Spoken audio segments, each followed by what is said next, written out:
Hello. So in today's video, we're going to be discussing standard form of a linear equation.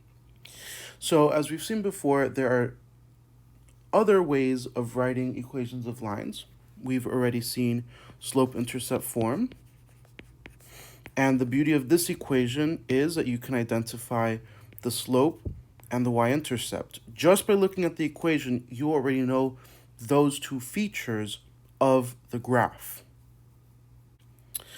And we also have seen point-slope form, where, again, this is another equation that just by looking at it, you can identify the slope, and you can identify also a known point on the line. So if you know the point and you know the slope, you can actually figure out how to draw that line on a graph. Now, standard form is an interesting equation of a line because unlike slope-intercept form and point-slope form, standard form tells us nothing about the graph of a line. So notice in standard form, of course, we have x and y. These are the two variables that we are trying to compare in this equation. And a, b, and c can be any real number. But a, b, and c actually mean nothing graphically. These are neither the y-intercept, the x-intercept, or the slope. So just from looking at an equation in standard form, it is not going to tell you any information about the graph. So why does this form exist? It serves two interesting functions. The first one is that when a line is in standard form, it's actually easy to identify the x and y-intercept, but it requires a little bit of math. And it's also going to be useful for a future lesson, which is solving system of equations. And to solve those, it's best to have lines in standard form. So let's take a look at how we can use standard form to find the x and y intercepts. So first, let's discuss x and y intercepts. An intercept just represents a point on an axis. We're talking here about a coordinate system that has two axes. The x-axis, which notice here is the horizontal axis, and the y-axis, which notice is the vertical axis. So an x-intercept is really just a point on the x-axis. So these here would both be x-intercepts. Now, there's something interesting about points on the x-intercept. Notice the coordinate of this point would be 1, 0. The coordinate of this point would be, this should be -3. It should be -3, 0. So notice the interesting pattern here, and this is true for any point on the x-intercept. Notice that at any point on the x-intercept, the value of y will be 0. So basically, another way to think of the x-intercept is a point on the x-axis or a point where y is equal to 0. So from an equation, you could solve for the x-intercept if you look for the point where y is equal to 0. Now, a y-intercept is a point that is on the y-axis. So going to this graph, these 2 points are examples of y-intercepts. These are points that are on the y-axis. So let's take a look at the coordinate of these points. The coordinate of this point would be 0, 5, and the coordinate of this point would be 0, -2. So notice what both these points have in common, and this is going to be true for any point on the y-axis. Notice that x is 0. When you're a point on the y-axis, the value of x is 0. So another way to think of the y-intercept is a point where x is equal to 0. So these two parts here are very, very important. And I always like a little trick to remember. If I'm trying to solve for the x-intercept, I think opposite. I make y equal to 0. And if I'm trying to find the y-intercept, I think opposite, and I make x equals 0. So there's many different ways to remember this, but these here are extremely important features of a graph. So let's take a look at an example here. Here's a line in standard form. Notice in this case, A is 3, B is 2, and C is 6. Now again, A, B, and C, 3, 2, and 6, actually mean nothing graphically. We, at this point, do not know what this graph of this line is going to look like, other than that we know it's going to be a line, because this is a linear equation in standard form. Okay, so let's take a look at this linear equation that's in standard form, and you're asked to find the x and y intercepts of this line. So notice here A is 3, B is 2, and C is 6. Remember, if we compare this to, just the equation of standard form, you could see here A is the number multiplying x, which in this case is 3. B is 2, that's the number multiplying the y, and C is 6. Now, graphically, we don't know what this graph is going to look like. A, B, and C tell us nothing about the graph. The only thing we know is that this is going to be a line, but we don't know any key features. Now, one of the nice things about standard form is that it's easy to solve for the x and y intercepts of the line. So let's say we want to find the x-intercept first. So remember what we said in the previous slide. To find the y-intercept, you make y equal to 0, and then you solve for the value of x. Because remember, what an equation is doing is it's relating two variables. So if you know one value of that variable, you can solve for the other one. And this equation is showing how the two variables x and y are related to each other. So if you want to solve for the value of x that makes y equal 0, that's going to be an ordered pair or a point that's on the x-axis. So to find the x-intercept, let's make y equal to 0. So we're going to get 3x plus 2 times 0 equals 6. So now we have to solve for what value of x will give us a value of y equal to 0. So when you solve this, 2 times 0 is just 0. So we're left with 3x equals 6. Because remember, you don't have to show an addition by 0. And then you divide by 3 both sides, and we get x equal to 2. So this here is our x-intercept. Now, if we want to find the y-intercept, just like we talked about in the last slide, you're going to find the point where x is equal to 0.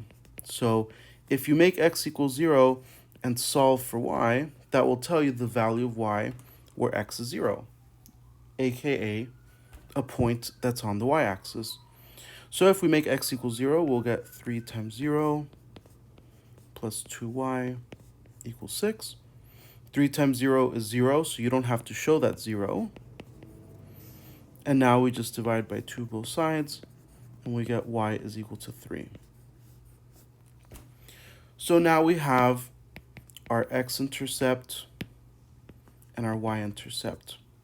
So technically, if you're now asked to graph this line, you have enough information, because to graph a line, you just need 2 points, and you just connect them. So if you're asked to graph this, so let's say that here is y equal 3, and here's x equal to 2. Our x-intercept would be 2. Our y-intercept would be 3. So because we know this is linear, all we have to do is draw a line connecting those 2 points. And there you have a graph of this line. So in my opinion, it is easier to draw a line if it's in slope-intercept form. But if you're ever asked to solve for the x and y-intercept, you're technically finding 2 points, which then you could plot and connect them. So standard form is useful if you're really trying to graph with the intercepts, but all you really have to remember is to find the x-intercept, you make y equal to 0 and you solve for x.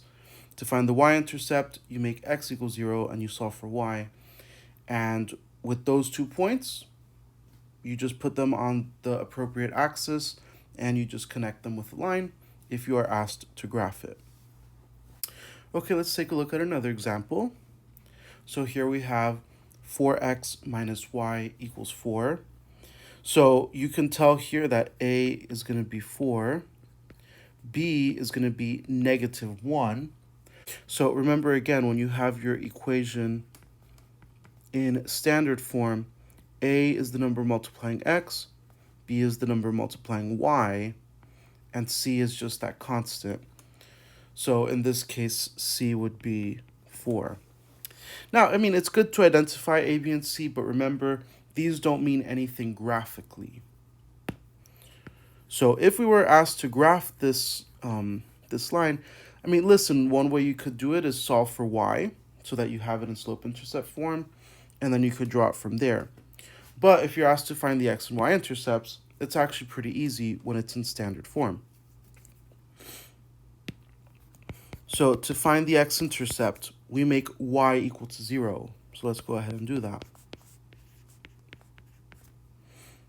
Now remember, you don't really show when you add or subtract by 4. When you add or subtract by 0, so we can technically just ignore that 0. And now we could divide 4 both sides, and we get that our x-intercept is 1. Now for our y-intercept, we make x equals 0. So 4 times 0 is 0, so we're left with negative y equals 4. And we need to finish solving for y. Technically, y is being multiplied by negative 1, so we're going to divide by negative 1 to solve for y. And we get negative 4. So now that we have our 2 points,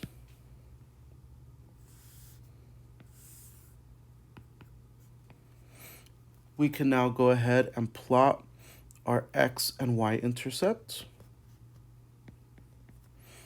So our x-intercept is the point on the x-axis, so it's at x equal 1. Our y-intercept is the point on the y-axis, so it's at y equal negative 4.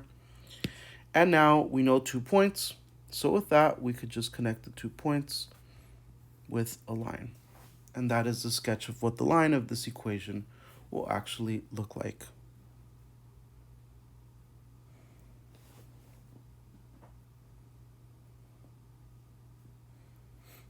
Now, I challenge you, if you really want to, if you were to rewrite this equation in slope-intercept form, you'll see that you get the exact same line. And I'll prove it to you just as a side note. If you were to solve for y, you'd end up getting y equals 4x minus 4. So notice, if now that this is in slope-intercept form, the y-intercept is negative 4, which you can see right there, and the slope is 4 over 1, which you could see, if we follow that, we'll get the exact same line. So if you're asked to graph this, technically you could write it in slope-intercept form if you so choose, or you can just easily solve for the x and y intercepts, plot those 2 points, and sketch a graph. Let's take a look at one more example here. So this is a line in standard form again, and we want to find the x and y intercepts and draw the line. Now, at first glance, you're like, wait, but the order here is wrong. Shouldn't x come first? Well, remember, the order of addition doesn't matter. So if it really bothers you the way this is written, you could just flip and say this. And notice it's the same thing. A is negative 2, because that's the number multiplying the x. B is 5, and C is 10. It doesn't matter, because at the end of the day, we're just trying to find the x and y intercepts. So to find the x-intercept, we make y equals 0. So y happens to be here. So we just replace y with 0 and we solve for x. So 5 times 0 is 0. So we're left with minus 2x equals 10. We divide by -2 both sides. And we get that the x-intercept is -5.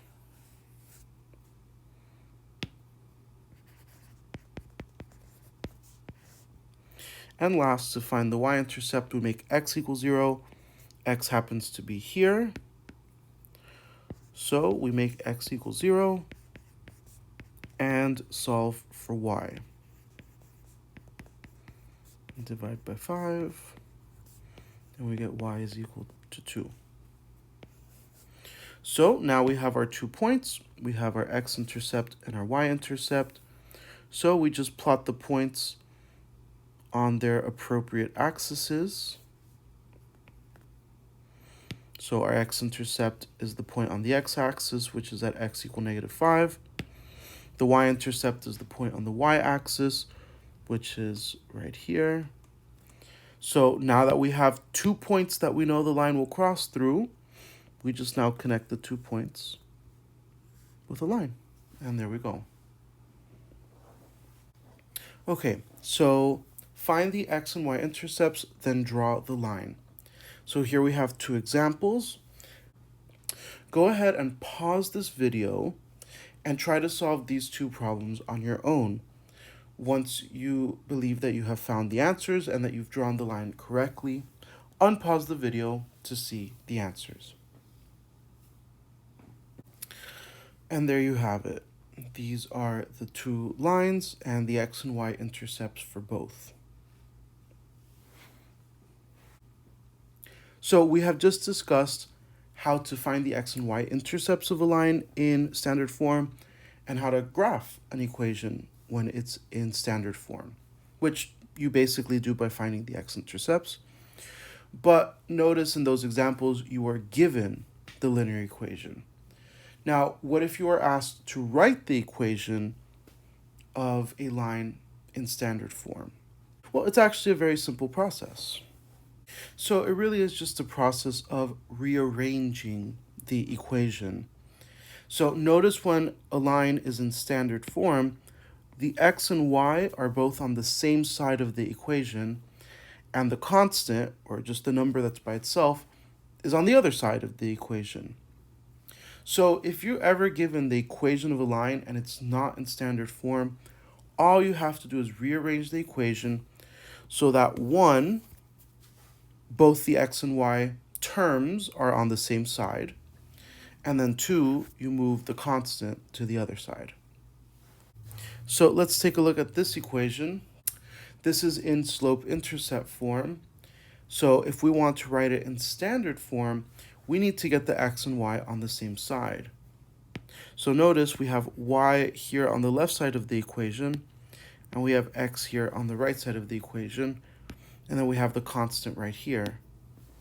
So a very easy step is let's just go ahead and move that minus 2x over to the other side. So all we would have to do is add 2x so that it cancels out on this side. We add 2x here, and this would leave us with 2x plus y equals 5. And now it's in standard form. So let's take a look at this equation.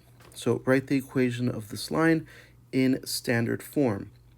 Now, as we said before, when an equation is in standard form, you don't know any features about the graph. However, here we have our graph. And notice that we can very easily identify that y-intercept. And by picking any 2 points on this line, we can technically find the slope. So you see here how we had to go down 3 and right 1. So if we know the slope and the y-intercept, you can go straight to slope-intercept form.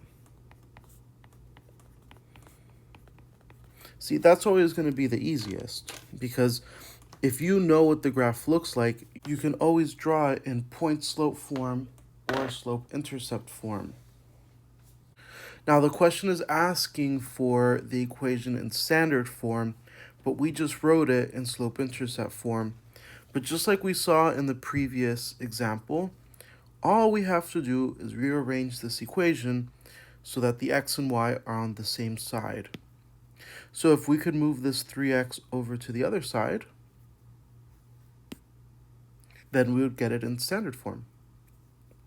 So if we add 3x both sides, we'll end up getting 3x plus y equals 4.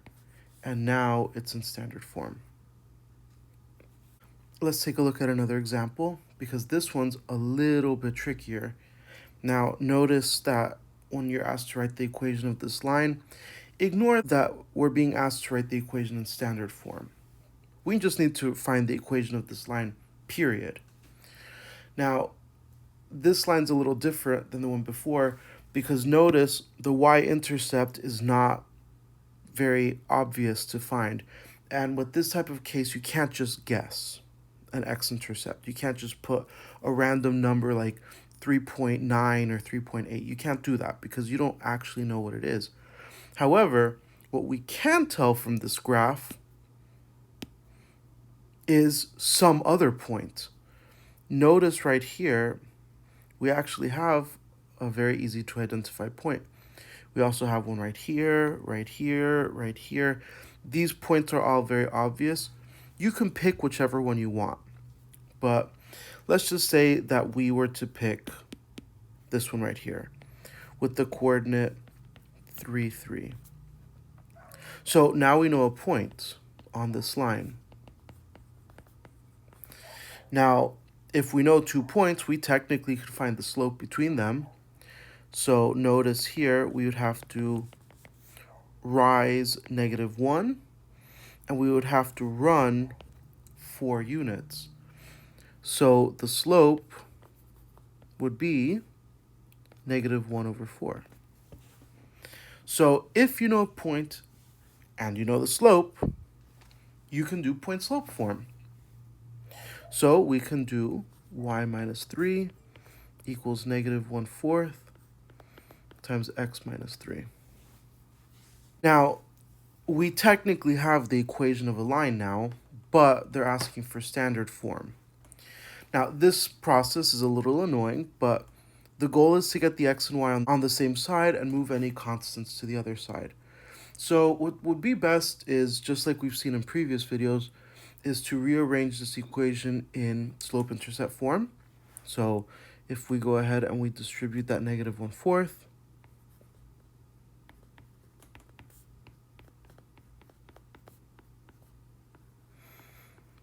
notice that becomes a plus because we did -1/4 times -3. So that becomes plus 3/4. And now if we were to add 3 on both sides, we could combine the like terms. So we'll have -1/4 x plus, and if you pull out your calculator to do this, 15/4. And now that it's in slope-intercept form, we can very easily just move the x over to the other side. So if we add 1/4 x on both sides, we're left with 1/4 x plus y equals 15/4. And technically now it is in standard form. Now, this question here is a little bit interesting, but I trust that you can solve this problem by yourself. So a line passes through the points -2, 3 and 1, 6. So write the equation of this line in standard form. Now, I'll give you a hint. Remember, all you need to write the equation of a line is a point and a slope, right? We've seen this in previous lessons, that if you know 2 points, you know the slope. And we technically know 2 points on this line. So with the slope and a point, you can always do point-slope form. And this is a very tedious process, but,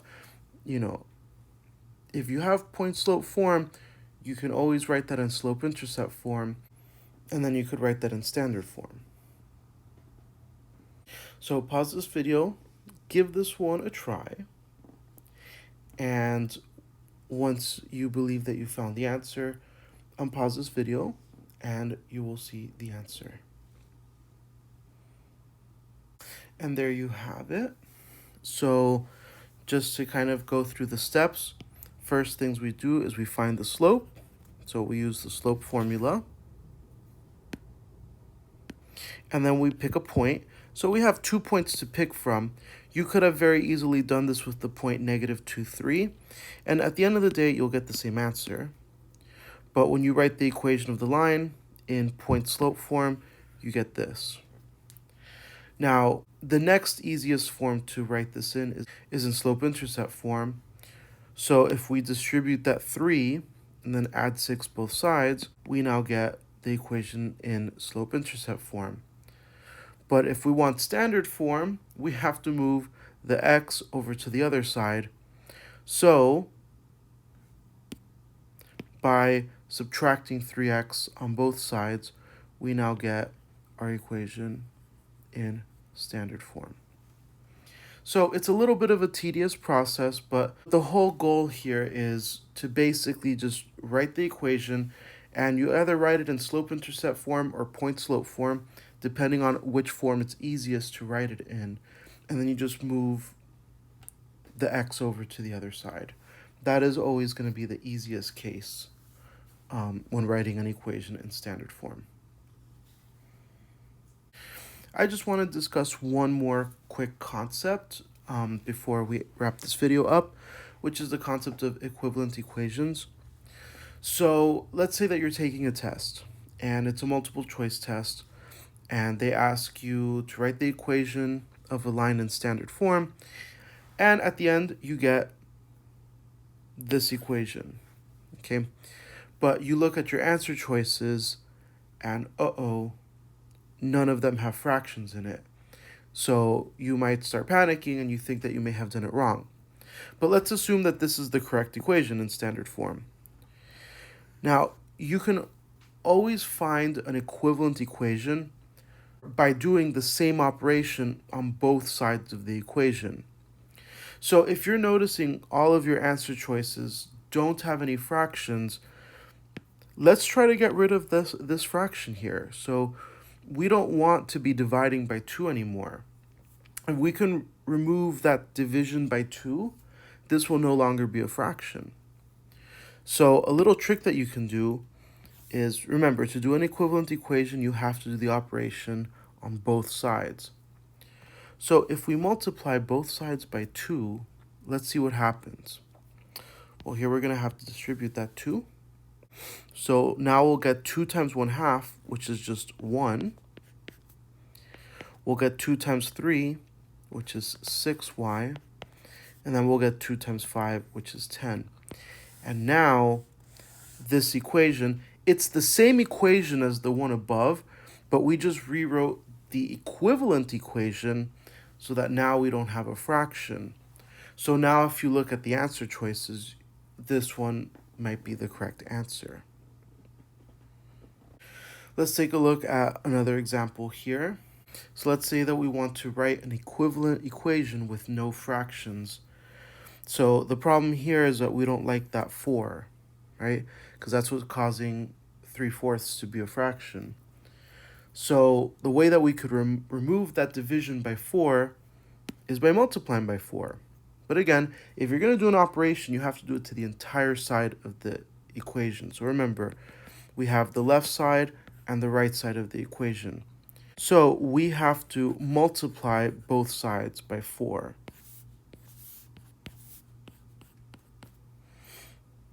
So by doing that distribution, we'll get 8x minus. Now if you do 4 times 3/4, 3. And then we get 4 right here.